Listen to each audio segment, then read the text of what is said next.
Not sure if everyone here is aware, but McHenry County had a contract with the federal government to house illegal immigrants who had been apprehended and to hold those individuals on behalf of the Immigration and Customs Enforcement Agency. This contract was overturned by the Illinois legislature and is currently being litigated. Do you support the unequivocal enforcement of all federal immigration laws that are already on the books?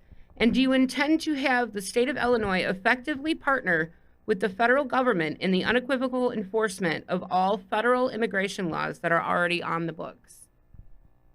So I was a chairperson for one of the best sheriffs in America. Our sheriff, Bill Prim. You guys know him? He's a great man.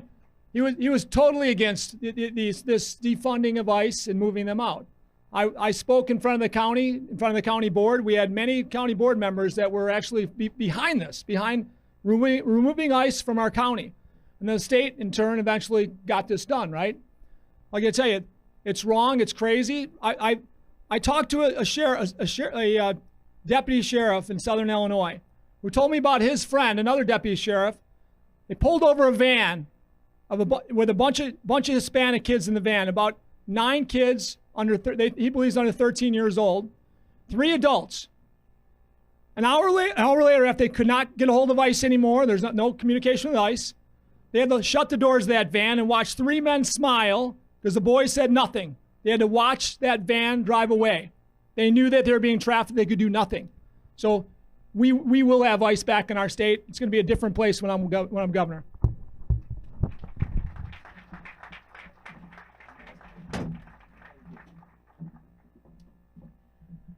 As an immigration attorney, I would have loved to learn more about that situation.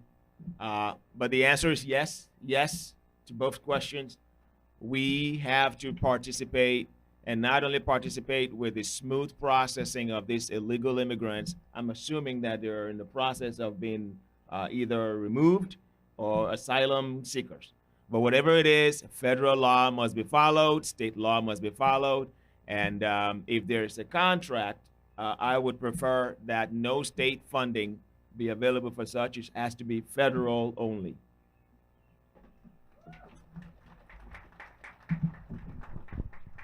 So the consequences of electing the wrong Republican governor into the position is what we witnessed under Governor Rauner.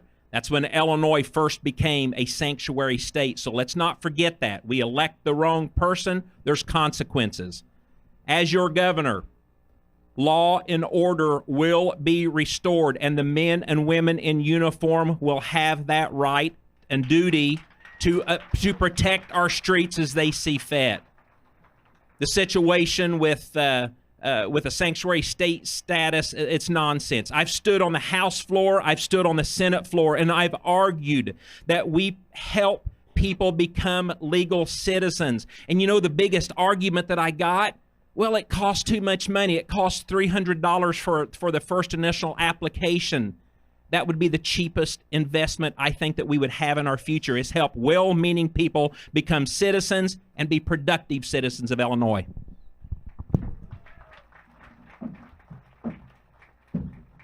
I guess this will lead up to what I was inferring to before. I am the only one up here, but not only the only one up here, but in this race that can say I actually took that vote and supported the continuation of that contract, because we were supporting the laws of this country and our federal government. And I think that the state of Illinois needs to continue to do so. And I'm also probably the only one that actually has read the lawsuit that had been filed as well, which very clearly states that the state can have, or the local government can have, contracts with the federal government without interference from the state.